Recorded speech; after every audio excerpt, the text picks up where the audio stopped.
আরজিকর কাণ্ডে তোলপাড় একেবারে গোটা রাজ্য। আরজিকর কাণ্ডে মামলা চলছে সুপ্রিম কোর্টে, তদন্ত চালাচ্ছে সিবিআই এবং আরজিকরের দুর্নীতিকাণ্ডের তদন্ত চালাচ্ছে ইডি। আরজিকরের দুর্নীতিকাণ্ডে গ্রেপ্তার হয়েছেন সন্দীপ ঘোষ এবং আরজিকরে খুন এবং ধর্ষণ কাণ্ডে গ্রেপ্তার হয়েছেন সন্দীপ ঘোষ, অভিজিৎ মণ্ডল এবং সঞ্জয় রায়।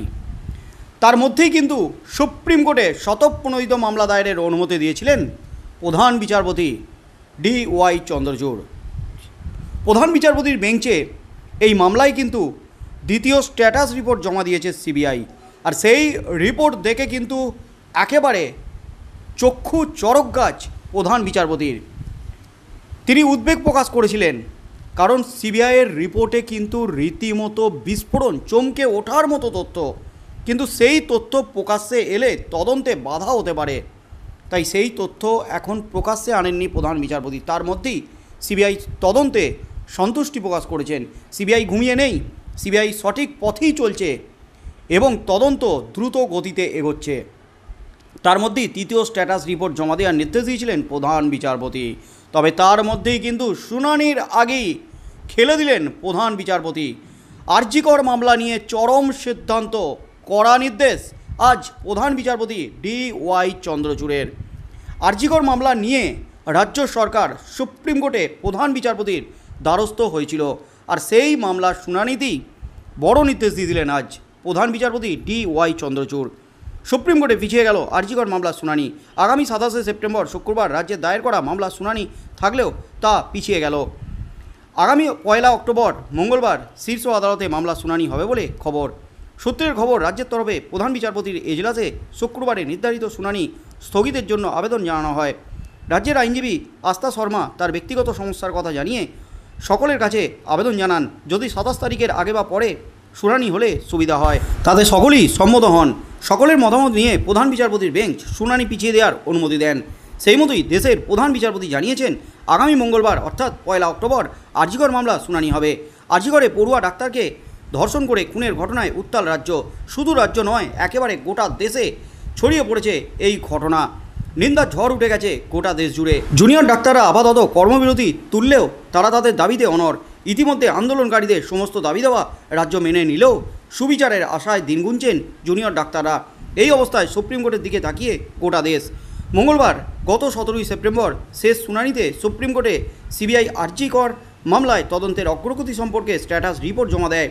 প্রধান বিচারপতি DY চন্দ্রচূড়ের বিশেষ বেঞ্চ জানিয়েছে, আগামী মঙ্গলবার 1 অক্টোবর আরজিকর মামলা শুনানি হবে। সেদিনের শুনানি খুবই কিন্তু গুরুত্বপূর্ণ হতে চলেছে। নতুন করে সেদিন তদন্ত সংক্রান্ত রিপোর্ট বিশেষ বেঞ্চের কাছে জমা দেবে সিবিআই। এই মুহূর্তের সবচেয়ে বড় খবর, প্রধান বিচারপতি DY চন্দ্রচূড় তিনি কিন্তু আরজিকর মামলার শুনানি অবশেষে পিছিয়ে দিলেন।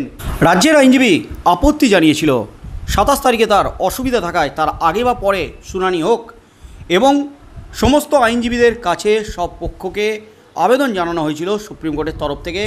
সুপ্রিম কোর্টের প্রধান বিচারপতি এই নিয়ে কিন্তু সমস্ত পক্ষের মতামত নেন, আর সেই মতামতের উপর ভিত্তি করেই কিন্তু আরজিকর মামলার শুনানি পিছিয়ে দিলেন, পিছিয়ে 1 তারিখে রাখলেন। তাই আগামী 1 অক্টোবর কি হতে চলেছে আরজিকর মামলার শুনানিতে, এবং এই পিছিয়ে যাওয়ার ফলে আরজিকর মামলার শুনানিতে কি কোনো প্রভাব পড়বে? আইনজীবী বিকাশ রঞ্জন ভট্টাচার্য বলেছেন, পিছিয়ে যাওয়ার ফলে কোনো রকম প্রভাব পড়বে না শুনানিতে এই মামলায়, কারণ এটা সুপ্রিম কোর্টের রুটিন মাফিক ব্যাপার। এরকম পিছনো আগানো হতেই থাকে সমস্ত মামলার ক্ষেত্রেই। যেমনটা ডিএ মামলা 13 বার পিছিয়ে গেছে, এবার 6 মাসের জন্য পিছিয়ে একেবারে জানুয়ারি মাসে উঠতে চলেছে ডিএ মামলার শুনানি সুপ্রিম কোর্টে। সেই নিয়ে কিন্তু তীব্র ক্ষোভ প্রকাশ করেছেন রাজ্য সরকারি কর্মচারী এবং শিক্ষক শিক্ষিকারা, মামলাকারী সংগঠন। তাই এবার আরজিকর মামলা কি ডিএ মামলার মতো হবে, বারবার কি পিছিয়ে যাবে? কিন্তু সেটা হবে না আরজিকরের ক্ষেত্রে, কারণ আরজিকর মামলাটি কিন্তু স্পেশাল মামলা। আরজিকর মামলাটি দায়ের করার নির্দেশ দিয়েছেন প্রধান বিচারপতি নিজেই, এবং সবথেকে গুরুত্বপূর্ণ হলো ধর্ষণ এবং নারী নির্যাতনের মামলাগুলি দ্রুত শুনানির জন্য এবং রায়দানের জন্য নির্দেশ দিয়েছেন রাষ্ট্রপতি এবং প্রধানমন্ত্রী নরেন্দ্র মোদী প্রধান বিচারপতিকে। তাই এই মামলা পিছিয়ে গেলেও ডিএ মামলা বা SSC চাকরি বাতিল মামলার মতো কিন্তু এই মামলা হবে না। এই মামলা কিন্তু যথেষ্ট গুরুত্ব দিয়ে প্রধান বিচারপতি নিজে হস্তক্ষেপ করেছেন এবং গুরুত্ব সহ বিবেচনা করছেন এই মামলা। এই মামলাতে কিন্তু রাজ্য সরকারকে, রাজ্য পুলিশকে চরম ভর্ৎসনা করেছেন প্রধান বিচারপতি DY চন্দ্রচূড়। সিবিআইকে কিন্তু পাওয়ার দিয়েছেন, সিবিআই তার নিজের পাওয়ারে তেড়ে ফুড়ে তদন্ত চালিয়ে যাচ্ছে। তাই আগামী 1 অক্টোবর মঙ্গলবার এই মামলা সুপ্রিম কোর্টে উঠলে সিবিআই কী রিপোর্ট পেশ করেন আর.জি. কর নিয়ে, কোন মাথার নাম সামনে আসে, এই আর.জি. করের চিকিৎসককে খুন এবং ধর্ষণকাণ্ডে কে বা কারা জড়িত, কাদের ষড়যন্ত্রে, কাদের চক্রান্তে, কী কারণে হত্যা করা হলো, এই চিকিৎসককে সিবিআইয়ের হাতে কিন্তু রীতিমতো একাধিক বিস্ফোরক তথ্য, সেই তথ্যগুলি রিপোর্ট আকারে 1 তারিখে পেশ করতে চলেছে সিবিআই। এবং এই মামলা পিছিয়ে যেতে সিবিআইয়ের রিপোর্ট দেওয়ার ক্ষেত্রে কিন্তু সিবিআই আরও বেশ কিছুটা সময় পেয়ে গেল। তাই কোন মাথার নাম সামনে আসে, 1 তারিখে কী হতে চলেছে, কী নির্দেশ দিতে চলেছেন প্রধান বিচারপতি DY চন্দ্রচূড়, সেদিকেই চোখ থাকবে গোটা রাজ্যের।